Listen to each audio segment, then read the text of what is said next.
Hi, everyone, and welcome back to the Playeasy Warmup. I am your host, Kerri Shields, co-founder and president of Playeasy.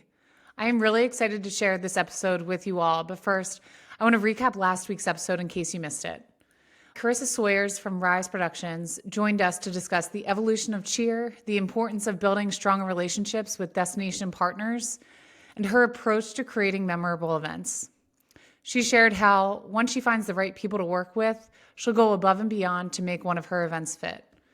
Her energy was infectious, and it was a pleasure to have her on the show. If you missed it, please check it out. It was a great episode, and I really enjoyed that conversation. But before we jump into today's interview, let's highlight some top stories from our Playeasy network this week. The sports capital of Texas is expanding. Round Rock's multi-purpose complex is expanding with even more field space. Stay tuned for updates and contact the Round Rock team for more information. We can't wait to see what's to come. Experience Montgomery is set to host the 2025 ICF Canoe Sprint Spring World Championships in March. That was a handful. The event will be held at the stunning Montgomery Whitewater and is one of the most anticipated paddling events of the year. Don't miss your chance to be part of the excitement. Grab your tickets now and be a part of history in the making. Road Races is returning to Providence in 2025. Providence, Rhode Island will bring back signature running event Road Races in 2025 with a marathon, half marathon, and 5K on May 4th.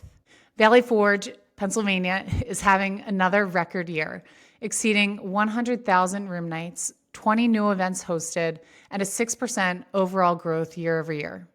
The team celebrated the achievement at their sold-out luncheon, announcing the record-breaking tourism report for Montgomery County with over 650 guests. I know one of our teammates, Ryan Quigley, went and spoke extremely highly of the event itself and had a great time. Congratulations to our partners at Valley Forge. This past weekend, the American Junior Golf Association hosted an end-of-the-year auction fundraiser to support junior golfers without the financial resources to compete in national golf events. All proceeds are going to AJGA's grant program, allowing juniors and their families to get reimbursed for travel-related expenses, tournament fees, equipment, and more.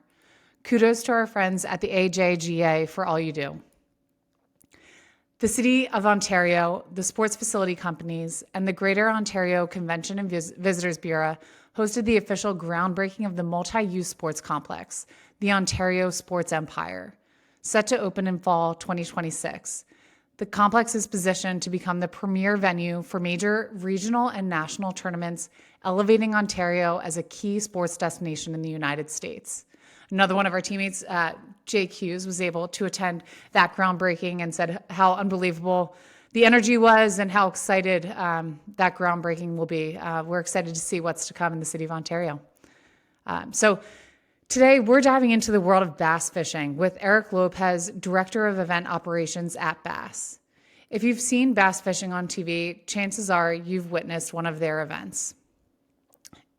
To give a little bit of background and how Playeasy relates to this, when we started Playeasy about 6 years ago, we were really focusing on the core sports. So the basketballs, the footballs, the hockeys of the world.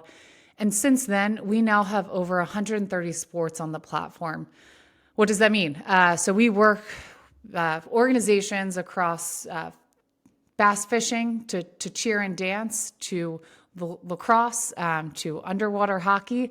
Our platform is flexible in working with any sport and space that you need to host your event.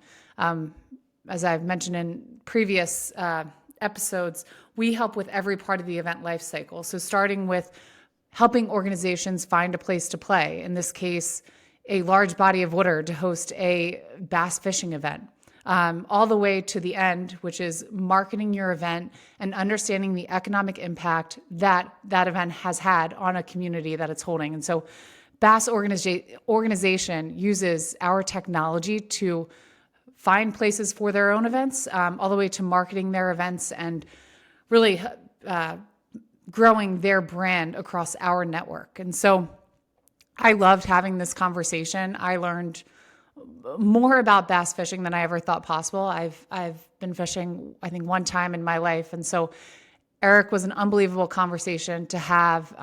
He was super patient with me and helping me understand kind of the world of fishing before this interview, but I learned so much. He shares his journey from growing up in Chicago to becoming a leading figure in sports management, especially in the bass fishing world.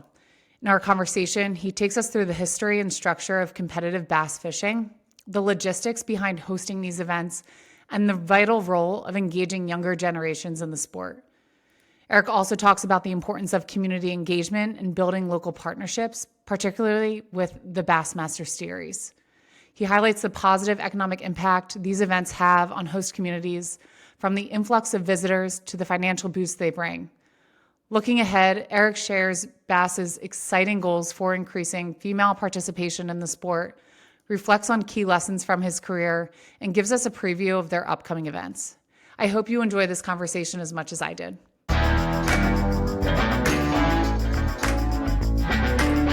Hi, everyone, and welcome back to the Playeasy Warmup podcast. I am here today with Eric Lopez, Director of Events at Bass Fishing. Eric, thank you for being here and for your time. Thanks for having me. I'm excited to be here. Yeah, I am very excited to have this conversation with you. And to start, could you give a little bit of your background and what was your interest and motivation in joining bass fishing? Sure. I've always worked in sports in some way, shape, or form. When I was a freshman in college, I went to college in Chicago. World Cup soccer came to the U.S. and I was volunteering for them, never thinking that I could make a career in that. And I met up with a bunch of people that were well established in that multinational, international sport world, and I thought they were the coolest people that I've ever met. But I thought I was going to go into accounting or finance, like everyone in my family, and so I was getting my bachelor's degree, and then this same group of people reached out to me again and said, hey, the Olympics are coming to the U.S. Are you in a position where you can come help us? And I begged and pleaded my parents. They let me take a quarter off from school. I went down to Atlanta and was there probably about 9 months. I met a lot of people, fell in love with the sports world even more, still thinking that I wasn't going to be able to make a career in it. But I started talking to people and like, what degrees do you have? And the majority of the people that I was probably most interested in what they were doing had either business management degrees, some had PR degrees or marketing, but business management was the component that interested me the most. So I went back to school, finished it with a business management degree, interviewed with banks in Chicago, and then the same group of people found out that I was interviewing with banks, and their words to me was, oh no, we're going to lose him to the banking industry. So they called me and said, what are these jobs offering you? And I gave them the laundry list, and they're like, well, we can't offer you any of that. But if you want to come work the Special Olympic World Games in North Carolina, we got a job for you. And it was a 2-year gig. So I said yes to that. And had the time of my life. It was hard work. And then that's when I realized, there is possible to make a career in this. A long story short, I met a lot more people. And I ended up in Lake Placid, New York, of all places, working on the Winter Goodwill Games for Turner Sports. It was the last one that they did. A mutual friend of mine who I knew from the Olympics was there working at ESPN on a standalone event, a one-time event called the Great Outdoor Games, that was modeled after the X Games. So he's like, hey, if you want to stick around when the Goodwill Games are done, I got a job for you. It's probably 6 months. I'm like, okay, sounds perfect. I'll do it. Well, technically, I'm still in that same job, and that was in 2000 because that was ESPN, and that event became so successful that they made it an annual deal. So they brought us on full-time staff. I was working for ESPN and the events team, and while I was there, ESPN purchased a company called B.A.S.S. B.A.S.S. is the acronym. We go by B.A.S.S. And all of a sudden, we now have the X Games, the Great Outdoor Games, and the Bass Fishing Division, B.A.S.S., as part of our portfolio. So because I was working on the outdoors already, I was most closely associated with bass fishing in ESPN's eyes. they started giving me more responsibility and said, hey, we bought this company. It was a mom and pop company. It has a lot of history, a lot of respect in the outdoor world, but we want to basically approach it the same way we do the X Games and Great Outdoor Games. And I was one of the people that was charged with doing that. So I'm like, oh boy. And long story short, here I am. So we were on, B.A.S.S was under ESPN ownership until about 2010. So the Great Outdoor Games has since gone away. X Games have moved on. But B.A.S.S continued to grow strong, so there were more resources thrown at it, and it really started growing. Being on ESPN airwaves Saturday and Sunday morning was very good for the sport. It grew the sport exponentially. In 2010, we were sold to private investors based in Birmingham, Alabama, which is where we are now. They gave us all job offers, and a bunch of us relocated here, and I oversee the events department, and that's how I ended up here. That's incredible. We had the opportunity to chat yesterday, and I don't think I told you this, but my first 2 job offers after doing my MBA was at Turner Sports and ESPN, and so it was really cool to hear your background, and just it seems like a lot of happy accidents that led you to this position. And so I know I'm starting from square one when it comes to knowing and understanding fishing. I've learned a lot in preparing for this interview and talking to you, but for someone like me who had no idea what the world of bass fishing looks like, could you give a little bit of a background in the history of the sport? Sure, absolutely. I'm very used to having to explain the sport. It was explained to me. I wasn't familiar with it, other than I knew people went bass fishing, and I went with my dad every once in a while fishing. But in terms of everything that the company stands for and does, we're a true multimedia company. Meaning that we have a tournament division. So a lot of people are familiar with us with what we do from a tournament standpoint, which is now on Fox Sports, FS1. We've since moved from ESPN to Fox Sports, so our shows air on Saturday and Sunday on FS1 and occasionally Fox broadcasts as well. So if you've ever seen fishing on TV, that's us. We're the only pro circuit that has a television contract, and that's only growing with us. But we've also been around since the 60s. That we have a magazine that grandfathers and great-grandfathers have and pass on to their kids. So we're considered a membership organization. So we have members. We have about 500,000 members that receive our magazine.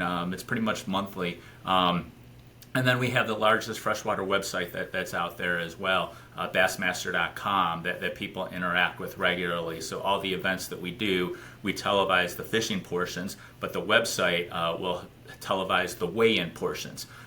We're set up similarly to baseball in the sense that we have a pro league. That's what's on TV most frequently. It's called the Bassmaster Elite Series.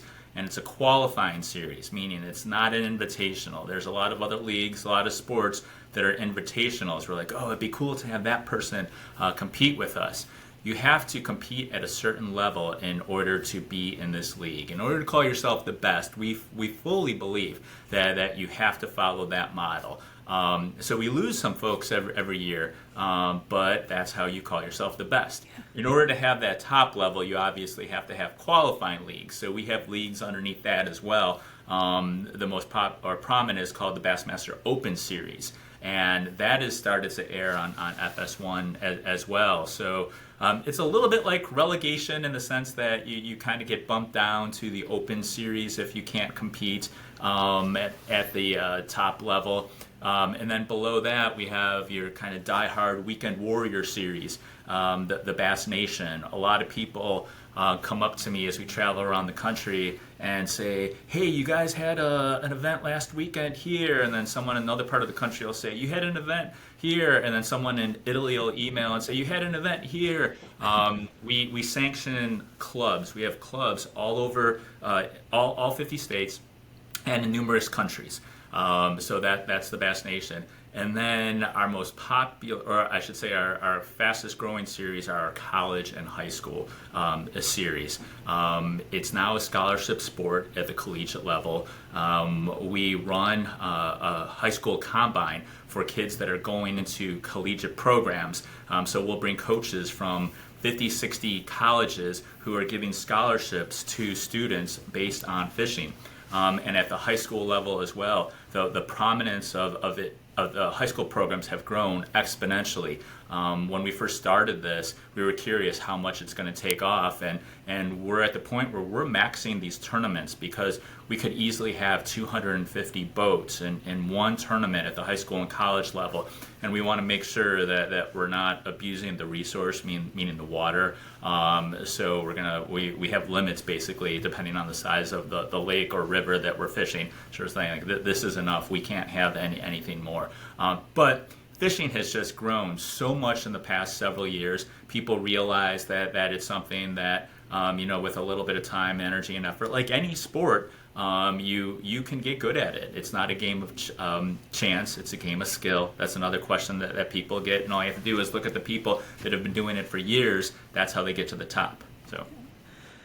That's awesome. And I know something just from my research that really fascinated me was just the history of the sport and what a following it has that someone who's new to the sport would not know existed. And so I know when we talked, you kind of separate your audience into two. It's the who's been around since their fathers and grandfathers have been a part of the membership program, and then how you are continuing to grow the sport from the youth and collegiate level. So could you talk a little bit about how you engage your membership today and creative ways that you are looking to expand the sport to a new generation of fishers?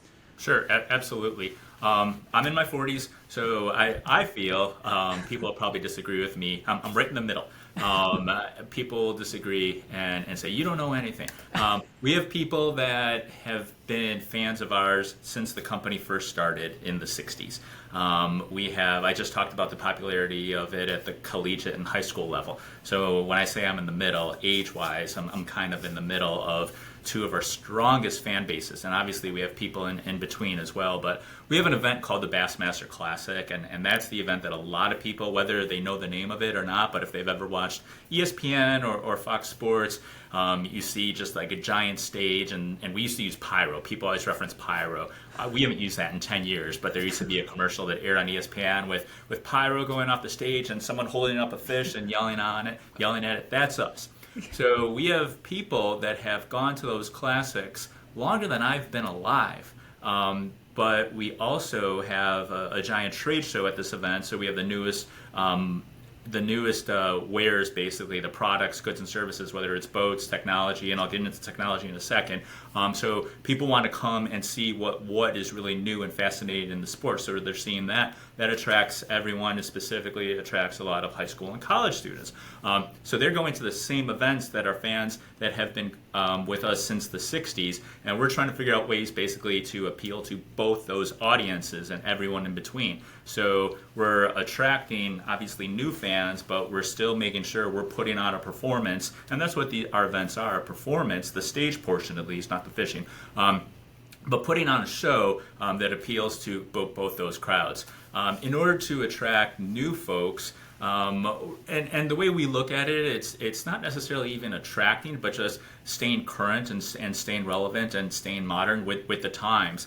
Just airing these shows is a marvel from a technology standpoint. We're live, like I said. We had to figure out a technology years ago with Verizon when we were partnering with them in order to basically get a live television signal compressed to go over a wireless network to our television studios in Little Rock that then sends a signal to Beverly Hills, where Fox Studios are, to their satellites, to people's homes. And that's an amazing feat. But no one pays attention to those details, obviously, but it's what allows us to broadcast from the most remote parts of a lake. Think about when you're at a lake and you barely have a signal if you're out there, even hiking or something like that. We're getting a high-def signal out of there to the world. But sonar forward-facing sonar, if anyone is familiar with the world of bass fishing, that's a huge topic right now. And people are looking at us as the industry leaders, the league leaders, how we're approaching this technology. And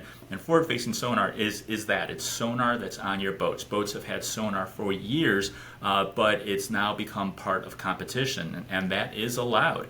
We want people to catch fish, and we want them to be able to do that with the newest and greatest technology. Several of our sponsors have major investments in sonar technology. We work with Garmin. A lot of people are familiar with Garmin from the watch. It's the same company. They do a lot of boat electronics. We're not putting and making this part of the sport because they are our sponsor. We feel that it's important to the sport. Technology has changed over the years. The sport has changed, and all you have to do is look at other sports. Baseball has had the same issues with different types of baseballs or different types of seams or a new material for a puck. Or new tennis rackets, and when they went from wood to graphite years ago, I mean, there's always some type of controversy for people right then and there at the moment it's happening, but then it becomes the norm. We're just taking a look at all the technology that's coming out there and saying we need to regulate it to a certain extent so it doesn't just infiltrate the sport, but we need to also make sure we're straddling that balance and allowing it to slowly grow with the sport. So. I love it. And the theme of this podcast is around technology and innovation. I know we could talk about the technology advancements in fishing on its own podcast. But can we talk a little bit about what goes into hosting a bass fishing event, and what do you look for out of your destination partners when bringing your events to their city? Sure. With the exception of the Bassmaster Classic, that I referenced, the giant indoor show, our Elite Series and all the other events I mentioned, our Opens, our Nation, our high school and college, we're looking for a lakeside or riverside destination where we can launch from. So there has to be some type of launch facility. So we're pretty specific. I go to a lot of trade shows and talk to cities and say, hey, we want to host one of your tournaments, and that's the first question we ask. Well, do you have a ramp where we can launch 250 college boats? At the pro level, we have 100, which is a lot smaller, but that is a festival. So we're also, for the elites, we're looking for partners, CVBs, chambers of commerce that we partner with that want to supplement what it is that we bring to town with local activity, local fare, food trucks, beer and wine. Some will bring in fireworks, local music. We show up, we're a traveling circus. We're self-sufficient, we have to be. So we have all of our own staging, generators, forklifts, we show up with semis. Our national sponsors show up, Toyota, Bass Pro Shop. They're bringing their boats. They're doing free boat rides, demo tours, and the latest and greatest boats. And people can check out the technology right at one of the events, or rods and reels, whatever's new in the industry. So we have the fishing category covered. We want partners that really want to help us make that a festival, because what that does is it will attract more people to that event who don't even necessarily know anything about fishing, but just want to have a nice day by the lake or by the water. So you have people that are coming to that event, but then once those television shows air, people will see that and say, the elites were there. And what that is, it's kind of like a seal of approval in the fishing world. If it's elite waters, meaning competitive waters for us, then they know it's going to be really good. And they're going to want to plan their vacations there. They're going to want to go fishing. So you have the direct economic impact the week of the event. But what happens year after year is the indirect economic impact by people going to a lake they weren't, or river that they weren't familiar with beforehand, and we bring attention to that. So if a city is looking to market themselves as an outdoor destination, we represent what might not be the most traditional marketing approach, but basically at the elite level, it's a minimum of 6 hours of live television on TV, and it's 3 hours on Saturday and 3 hours on Sunday. That's 2 days of travel shows, highlighting your destination. Since it is so much television, we also have the ability to film what's important locally. Is there an outdoor project? Is there a new park? Did you plant new trees? Did you do something to protect the waterways? We'll talk about that the same way you watch another sports show. In between all the programming, and they're doing those lifestyle segments. We do the exact same way. So we can go to smaller communities that could never dream of taking out a 30-second spot on a major network, let alone 6 hours of television on a major network, and basically advertise themselves. That's incredible. And I think our industry is so used to counting the economic impact on heads and beds. And so you're saying right there, just the media coverage alone for your events is far and beyond kind of the advertising and selling your destination as a fishing destination. That was one of the cool things that we learned from you yesterday was when you bring a Bassmaster fishing event to their city, you're essentially certifying that destination as an outdoor venue that people should go to. And your community really looks to you for that certification. Could you talk a little bit more about, I know you're hosting in Fort Worth this coming year. If I'm coming as a spectator, what could I expect at that Bassmaster Classic? Long lines. Yeah. Long lines, buckets. Buckets have become the mainstay of our event. One of our sponsors, whoever tends to be the presenting sponsor, gives out free buckets. We give out tens of thousands of buckets, literally, with the logo on it, obviously. So the Classic, that's really my favorite event. I work on that year round. So we're working on the Fort Worth Bassmaster Classic, which is in March of 2025. But simultaneously, we haven't announced 26, but I'm already working on 26. I'm having conversations with cities for the Classic up into the 31, 32, just like the NCAA or something like that would for their tournaments. It's a trade show. It's the largest freshwater trade show in the world. It's all free. So people, if they're an avid fan, they're going to watch the anglers launch. We call the fishermen anglers in our world. So you've heard me say that word a little bit if someone's not familiar with it. They'll go watch the anglers launch in the morning, and then they start their day fishing. And then the fans will go to the trade show, and anyone and everyone affiliated with the outdoors will be there. It's not just bass fishing. I mean, bass fishing, again, like I said, we've got that covered. So all the boat companies, Toyota is there, all the latest and greatest products. A lot of companies choose to introduce their new boats or products, rods and reels at this event, at our event. But there are also other companies. I mean, Yeti's a big company that we've been working with. Camping companies, hiking companies, shoes, apparel. I mean, name everything related to the outdoors. It's there, and people know that there are huge sales there. There's one company. It's one of those buy one get 5 rods free. So you'll see people walking around with their bucket with 5 rods sticking out of it, and millions and millions and millions of dollars worth of commerce happens at this show. From a boat standpoint, all of our boat sponsors are there. It's common for one company to sell 30, 40 boats. I mean, and if you know the prices of boats, they could be anywhere from $50,000 to $90,000 a piece. And when you add that all up, we can easily have 200 boats being sold amongst all our companies just in the 3 days that we're there. So several years ago, Dick's Sporting Goods was one of our sponsors when we were doing the event in Houston, and that became the highest their booth within our trade show became the highest performing Dick's Sporting Goods store that month, our booth for those 3 days. And people know that, so they plan their annual vacations around this event. But the pinnacle of the day is the weigh-in show, and that's when the anglers come off the water. These boats have fresh, new, state-of-the-art live wells that keep the fish alive, and they bring their boat towed by their truck right up to a theatrical stage that we build in like a 20,000 seat arena. You can kind of see a picture behind me, just those flashes, those are lights. That's one of the stages that we built. And then they'll get their fish out of their boat, hold them up to the crowd, and walk onto the stage, and people go nuts. People scream. People want to see the fish. And then they weigh the fish right then and there, and that's their official weight. And the tournament is all based on cumulative weight over the 3 days. And then the fish go back to where we caught them from. So we always work with the local DNR, the state, whatever the governing agency is. They take possession of the fish, because conservation is also another very important tenet of our company. And we need to make sure that we're following all the rules and regulations to return those fish alive.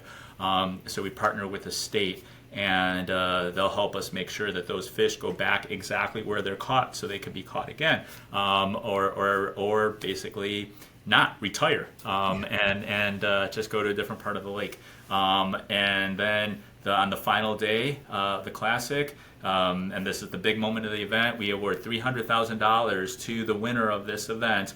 And I mean, that sounds like a lot of money, and it is, but if you win the Bassmaster Classic, that's really cementing your name in bass fishing lore forever. So you are a classic champ. There is nothing bigger in the sport, and there are different leagues that are out there. We've been around the longest, and really have the history and the stewardship of being the one holding the title for bass fishing. But no matter what league you're in, everyone will agree that winning the Bassmaster Classic is the pinnacle moment of anyone's career in fishing.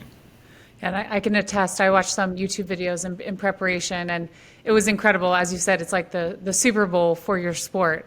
So highly recommend following and watching some of those videos. But you talked a bit about the conservation and the impact that bass has had on the overall sport of bass fishing. Can you go a little bit more into just how much people rely on you and your organization? Absolutely. So I said earlier that we have a magazine, so that goes out to our members. So we have over 500,000 members that follow us regularly and closely. That's a lot of people. That's a lot of people that are focused on the outdoors and love the sport of bass fishing and the outdoors in general. So conservation is something that was, it's not a newer topic. Sometimes people are caught off guard when they say, you guys are into conservation? And it's like, of course we are. The gentleman who started the company, Ray Scott, in the 60s, that was one of the most important things that he said and felt when he started in the 60s. No one was talking about conservation back then, but that was very important to him to make sure those fish get returned alive. You know, we want to make sure that there are fish available for generations to come. So we want to do everything that we can to preserve the resource, and the only way we can do that is to make sure that there is clean water initiatives, and clean lakes and rivers and not pollution, and laws that support that. That's the only way bass fishing, any fishing, will really survive. So those topics are very important to us. We speak on behalf of that 500,000 plus people that are our members. So we have a full-time conservation director who's on staff with us, and he will find himself in Washington, D.C. regularly lobbying on behalf of whatever initiative is out there to help protect the resource, the water, the fish. We work with states individually. States will contact us and say, hey, you know, we have this initiative coming up and we really could use your help. And we'll put polls out to our membership base and want to make sure we're all on the same page. And then we will say, yes, we stand behind you. We stand behind Proposition XYZ to help promote or to help make sure that whatever lake or river they're trying to draw attention to continues to thrive for generations to come. So it's very important to us. We work with companies. Yamaha is one of our sponsors. They're very much into this topic. They get behind any cause that we have, any initiative. They have their own program called the Right Water Program, and Toyota is as well. So we obviously have all the connections, so that's why several companies will reach out to us and say, hey, how do I get involved? How do I help? As well as the general public. So it's something that we take very important. That's incredible. And I recommend anyone who wants to learn more about the history and just the impact of your organization. Your website does a great job of communicating the whole timeline of how you got to where you are today. And we'll link that in the podcast after. So for a destination who has never hosted a bass fishing event or is interested in hosting a potential event, I know you are going to conferences, you have a few open RFPs on the Playeasy platform right now. What are the bare minimum requirements that you are looking for maybe not in the Classic, but the rest of the events that you are looking to host in a new city? Yeah, we have anything and everything we feel as long as there's water. The most common question, I shouldn't say the most common, but the first response I say when a city comes up to me is, "Do you have water?" And you'll be surprised. Some people are like, I'm not sure. Like, well, that's kind of important. So I referenced at the collegiate and high school level, there could be 250 boats. That's a realistic number. There are not a lot of fans that go to that event. The fans are really the family members. So it's parking for 250 boats and a ramp. And then we bring all the staging, and that's it. We don't have the festival at those events. So it's a park and basically a ramp they can launch all that. At the elite level that I was talking about, there's only 100 boats. So that's not a lot of boats. We start with that. We make cuts. It's a 4-day event. So on Saturday, we're only fishing the top 50. And on Sunday, it's only 10. But there's a large fan base that comes to these events. If we did our job right from a marketing standpoint, we could have 5,000 people coming out to watch this event. The local community has brought in a cool little band, and there's food and beer, and people are just having a good time, so people want to come hang out. So there could be several thousand people. So parking is a big thing for us, and it's funny. Anyone who works in sports, it's you're working on all this stuff, and then you're like, oh, parking. Like one of the things that just seems so boring, but parking is really one of the more important components. I mean, the number of cities that we've talked to that sound really cool, and we have a tournament department here that focuses strictly on the rules and regulations of fishing. So they'll bring a location to me, and like, this looks really good. Like, where are we going to park everyone? Like, oh yeah, minor details. I'm the guy that kills all the fun all the time. I always bring up parking, but that's just so important for us. But at the elite level, it's a little bit of a heavier lift from a planning standpoint. I've referenced marketing, so hopefully we're working with a body that has that marketing arm that can help spread the word, even locally. So we have a marketing department that will create all the collateral, so posters, web banners, things like that, billboards. We have the creative for all of that, and we can tweak that, and we do tweak that per event. So we're not looking for someone to come up with basically our creative. We'll send that all over. We work with an agency that helps us plan all that too, but no one knows the community, obviously, like the community and the chamber. So it's like, hey, you know what? We really recommend radio buys here, radio station ad buys, or posters in our downtown. A lot of communities that we go to are very, very small. Sometimes it's a 1 or 2 person show, and we want to be in that community, but we have to be mindful of that. So that's why we create all the tools, and we'll do as much as we can remotely, but at the same time, there has to be the word spread locally, and that's something that we can't do on our own. So it would be someone saying, hey, yeah, I do have a list of food vendors that we can bring, and we don't get involved with food ourselves. So these are relationships. I don't need to know the details of what you did to get a food truck there or have a beer festival. Some of these events can be pretty profitable for the local community, aside from what it is that we're doing. I mean, we'll go to a place called Waddington, New York. It's on the St. Lawrence River. It is literally as far north as you can go in the state of New York, and it's absolutely beautiful, but there is nothing around there. Friends with the mayor there, and he'll tell you that. But people come out from everywhere. It goes back and forth between Waddington, New York, and Orange, Texas, another small location, as our 2 biggest elite events. We can, over the 4 days, both those events have had over 30,000 people. People are driving 2 hours to get to each one of these locations, so they compete against each other. So what they do is they make it their annual festival. So, I mean, this is a year-long, an event that they plan for the entire year. We were just in Waddington about a month and a half ago, and it was a great event. I mean, they'll do fireworks, they'll pull out all the stops, but this is their big festival for the year. So a lot of times people will be caught off by what I'm saying. Well, we don't have the bandwidth for another festival. It's like, well, what about combining us with something else? Do you think that potentially would work? And a lot of times that does. That's how we've really been able to grow the Elite Series and also the other existing festivals. So as long as it makes sense, that the definition of success works for both of us with growing both sides of the events, then we're like, let's do it. And that's the fun part about working in niche sports. I mentioned that a little bit yesterday. I have always worked, I mentioned big sports to start with the Olympics and World Cup, and I love those. But I loved working at the Great Outdoor Games, which is all about log rolling and timber sports and dog sports and shooting sports and fishing.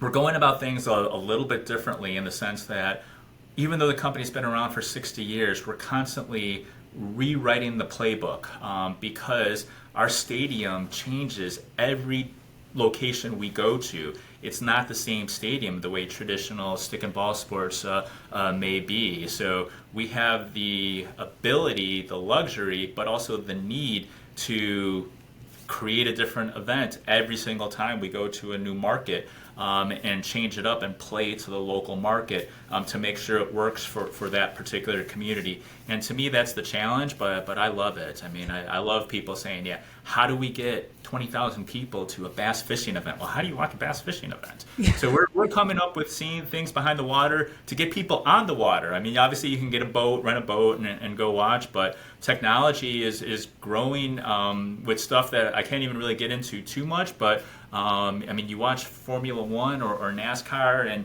and you have the ability to see what they're doing in the car. We're looking at we're looking at all of that, and that really is going to be here before you know it. With all the technology changes, with cameras, different types of cameras, and that compressed cell signal that I talked about will allow us to do that. So we have a technology group here just focused on how to carry us into the future with Bass.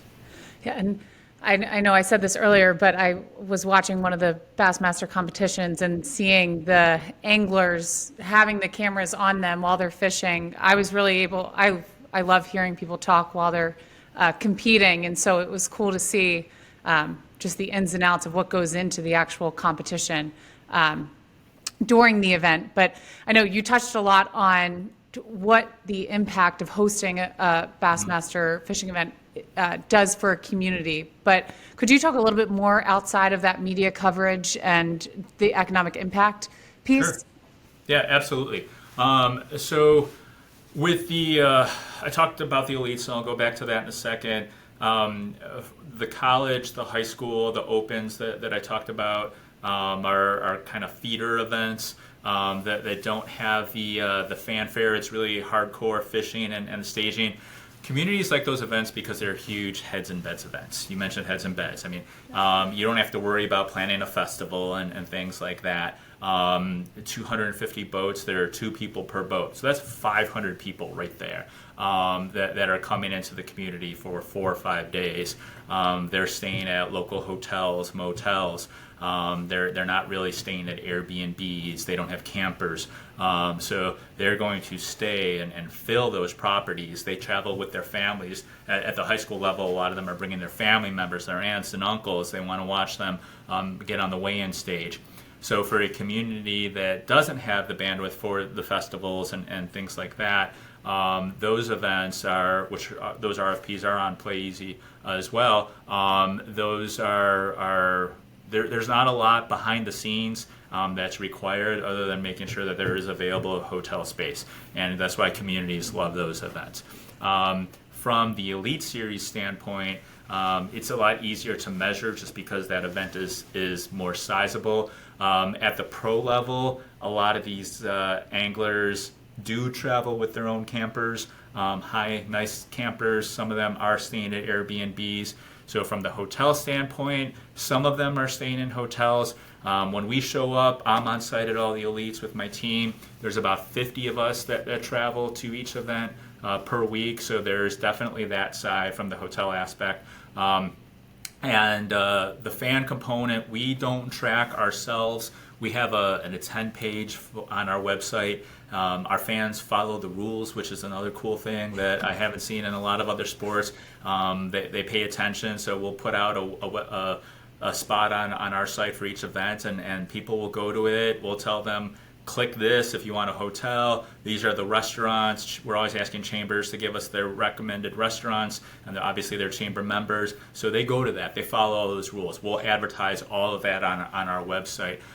So that some of that gets tracked by individual cities, but we stay out of that ourselves. But I can say for a mid-sized festival experience at the Elites, we average around 900,000 to 1.1 million in direct economic impact that 7 days of the event.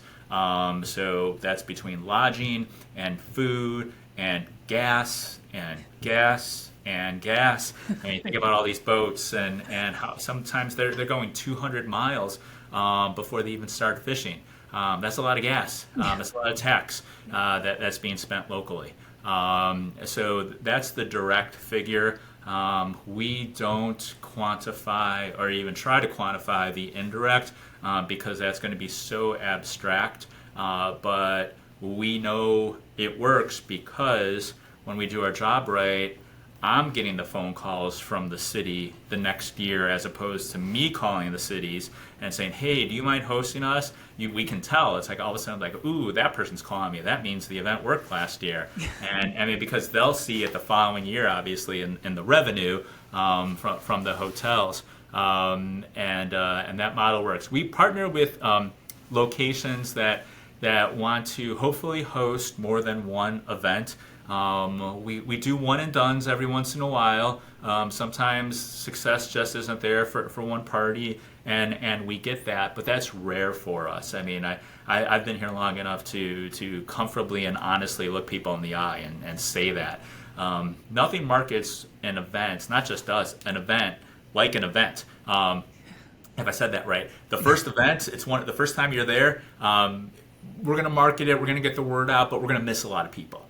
But that event will market the heck out of itself, and then the next year, way more people will come because they'll say, oh yeah, that was here. I saw a story, or I heard my neighbor went to that. I don't want to miss it this year. So typically the second time we are in a location, that's the big year. And then if we're invited back the third time, which we typically are, then that's where more people start coming out and they try to have their piece of the pie. And it's like, well, I want to have my company involved. How does my company get involved? You know what you guys should be doing? Can we have the anglers come out to the store the weekend before and do a meet and greet? And we're open to all of that. Again, that's the fun part about being here. We have rules, we have regulations, but we also have a lot of flexibility, and we have to. We're a pro league, we're at the top of our field, so we're always going to stay true to the sport. But one of the cool things about this sport is that I really, really like a lot is how close people can get to the anglers. When they're done competing, they're on the water for 8-9 hours a day. They've been up for hours before they even started fishing, so they're dead tired. And I'll be like, hey guys, there have been kids out here for an hour looking for your autograph. Immediately they'll take out their Sharpie. Where? Point me in the direction. And they'll go sign. And I have seen guys who have had the worst. I have seen guys who have lost, no joke, $300,000 at an event, sign autographs for 20 minutes afterwards, longer than that. And you don't typically see that in a lot of sports. Another cool thing that happens at the Elites when you don't make the cut, I should say, is that those anglers that didn't make the cut for the weekend are working their sponsor booths in the expo. So people can come up to them and get advice and say, hey, what happened? And why are you working the expo? Why aren't you fishing? And they're all good sports about it. But they're signing autographs, they're taking pictures, they're doing seminars, they're doing clinics. And that's another aspect of the sport that you just don't see a whole lot of other places, which people really enjoy. And that's what drives people out and has them come back to the community, which obviously benefiting the community as well. So it's those components that separate us from a lot of other sports that a community may be bringing to town. So that's why I mentioned this as well as an added benefit, because that helps drive the on-site attendance. That's great, and I think that's something that really stood out was just the room for creativity that you have as you're innovating the sport, and ways that you're looking to work with destinations and figuring out, how can we be creative in this upcoming event. And so that was something that really stood out to me. Something else that you had mentioned yesterday, which is an initiative moving forward. Obviously, this is a very male-dominated sport, and you are looking to get females more involved in Bassmaster with the Bassmaster. Could you talk a little bit about that and that initiative and where that's going? Sure. She wasn't stuttering there. Bassmaster is an initiative. It's challenging because you're right. I mean, I think it's very obvious to anyone who follows us, or you just guess, it is a very male-dominated sport. But there is a strong contingent of women and young girls as well that grew up in this sport and basically want to figure out how to get involved. It might not be as easy, or it might not be as obvious. There are no male-female leagues. Anyone can compete in any of our leagues, and we don't have anyone at the pro level, any females at the pro level. We've come close a couple times, but the levels right below and down, we do have some. We're not where we want to be, which is why we made it a strong initiative. And a lot of companies throw out words like that, but when we make an initiative, it's one of those, how does the whole company get behind it? But also, how does the whole industry get behind it? So again, we're stewards of the sport, so we have the relationship with the top companies that are involved in the sport as well. So it's not just us. We wouldn't be able to do this just as on our own. So we're getting companies like Toyota. Toyota is heavily involved. They're our top level sponsor. Toyota is heavily involved in helping us promote female involvement at all levels. We're doing seminars at our Elite Series events. I think this past year we did 3 seminars out of the 9 events, again, that are all free, and they're how-tos, and you're hearing from other big female names in the sport who have talked about their issues, what's worked for them, what hasn't worked for them, how do they get sponsors. In any sport, sponsorship is a big vital component. So what is it like to be female trying to secure a sponsorship? How should I be presenting myself?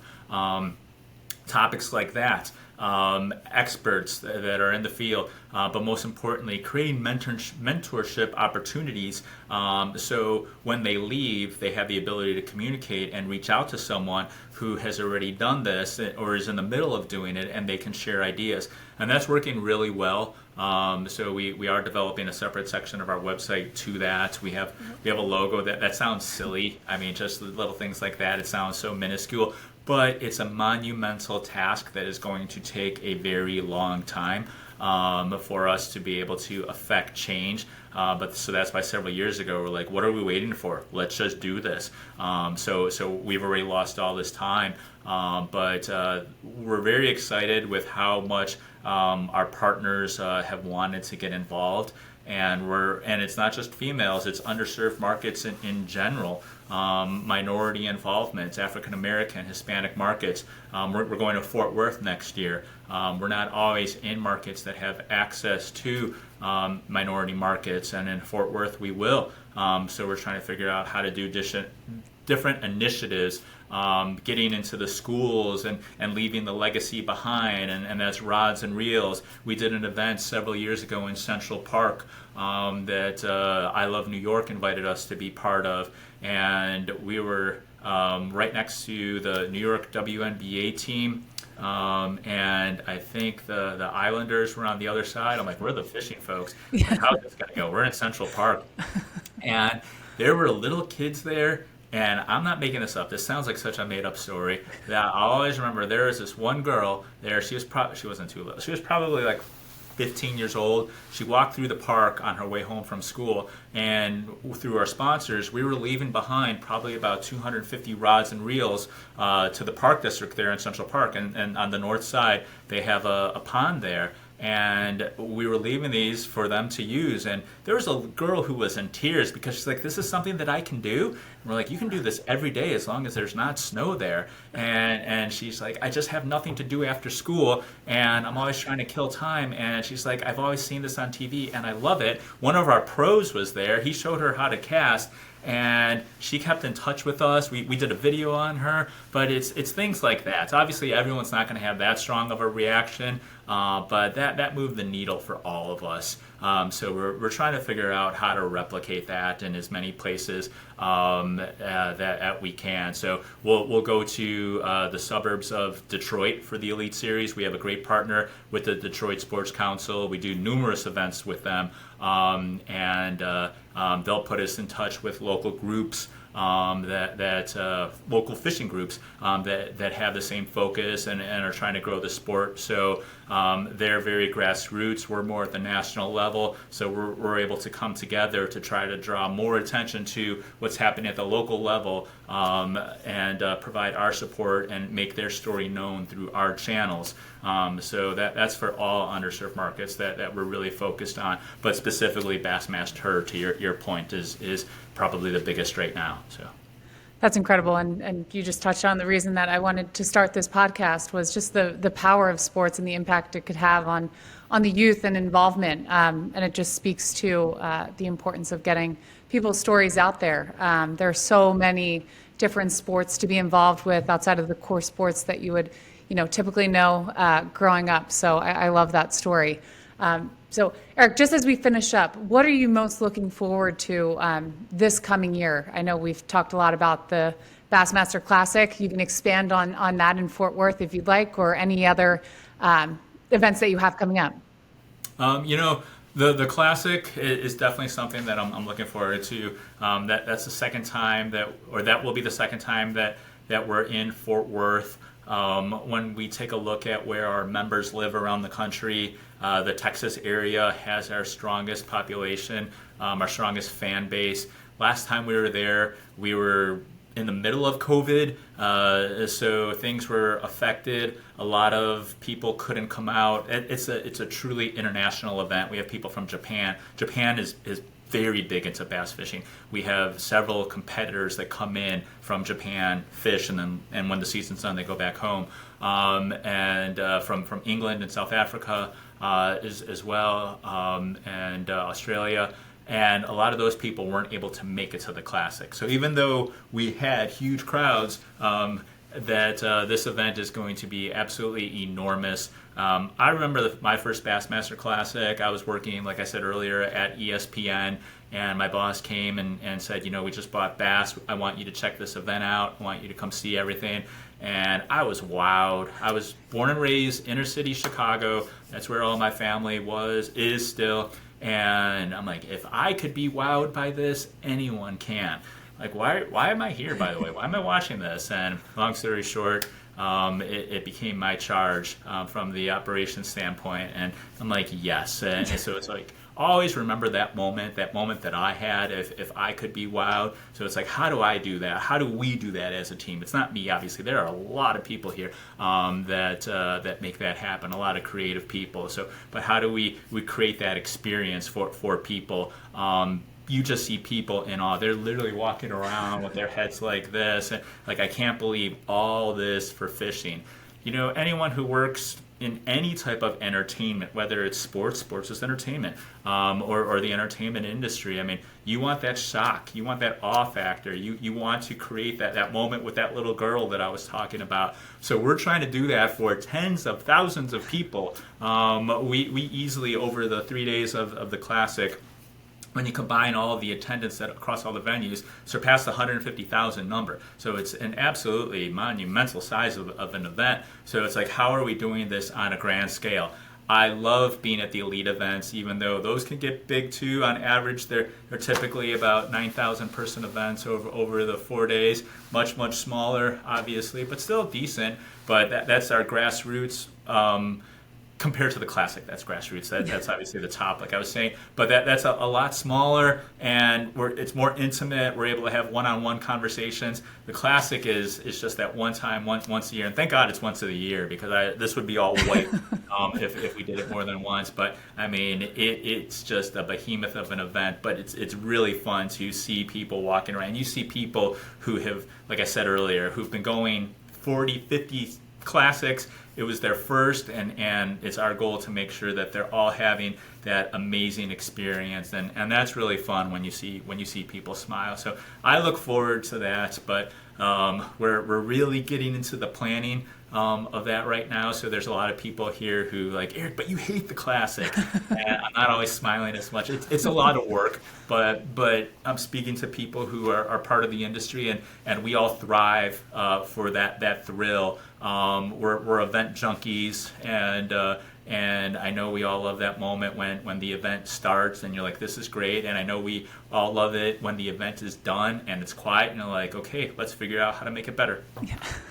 Hey, it's all about the event experience, and it's clear to see your passion for what you do. It's really cool to see. And just to finish out this interview, what is the biggest lesson that you've learned being in this industry? Don't judge a book by its cover. How can you have a Hispanic inner city kid from Chicago overseeing several components of the largest bass fishing organization in the world?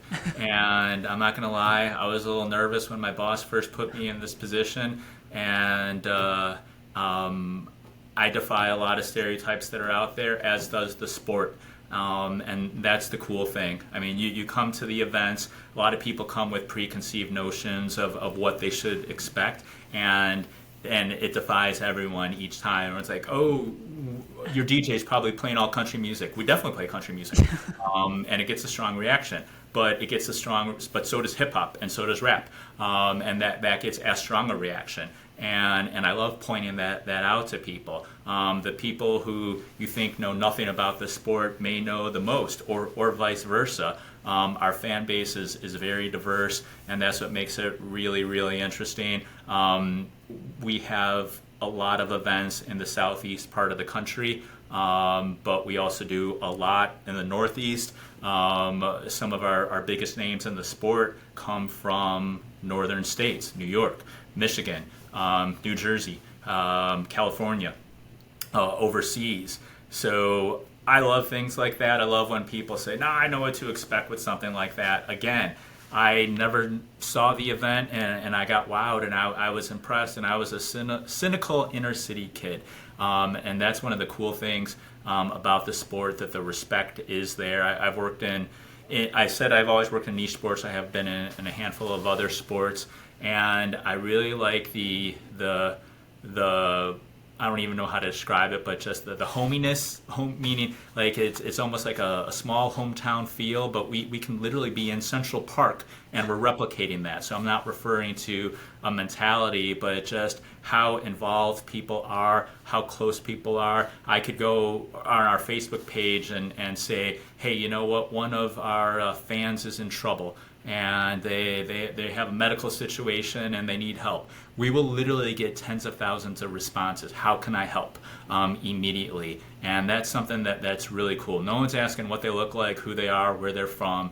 It's just, how do we help? And I haven't really experienced that in a lot of other sports. I know the first thing that my friends in all their sports will say, you're just not looking in the right spots. So that's my personal experience here, and that's what I like, and that's what I appreciate. So that's great. Eric, this has been so much fun. I've learned more in the past few days than I ever thought possible about the world of fishing. And I know, my goal to say yes. And I know people are really going to enjoy this conversation. So where would be the best way to contact you, get in touch, and learn more? Absolutely. You want to know anything about Bass? Bassmaster.com is our site. There's anything and everything. If you are looking to start out, You want to get involved in the sport, you don't know where to go, that's your spot. If you have been doing this for 30 years and you want to just learn what's new, that's your spot. If you say you're a fisherman, you've been getting our magazine for years, and you're going on a fishing trip, but you haven't actually been fishing for 15 years, which is a huge part of our fan base, that's your spot. So people can find anything and everything there. Me, Eric Lopez, I'm on LinkedIn. So let's chat. Someone has a creative idea. I love conversations that start, have you ever thought of? And so those are some of the most interesting conversations. I have a lot of people. We're all getting spam from everyone. I know that, but I rely heavily on connections that I make on LinkedIn from people from different industries, because we're taking a page from so many different industries on how to draw fans in here. Our fans also watch other events. They go to other sporting events. They're not just fishing. Some of them probably are, but they're watching college football. They're watching NFL. They're watching baseball. So that's why we keep an eye on what everyone is doing. So if someone has some thoughts or is thinking about a creative partnership or isn't even sure, reach out. Love to chat. Awesome. Eric, thank you again for your time. Until next time, we'll talk to you soon. All right. Thanks. Bye, everyone. Thanks. Bye.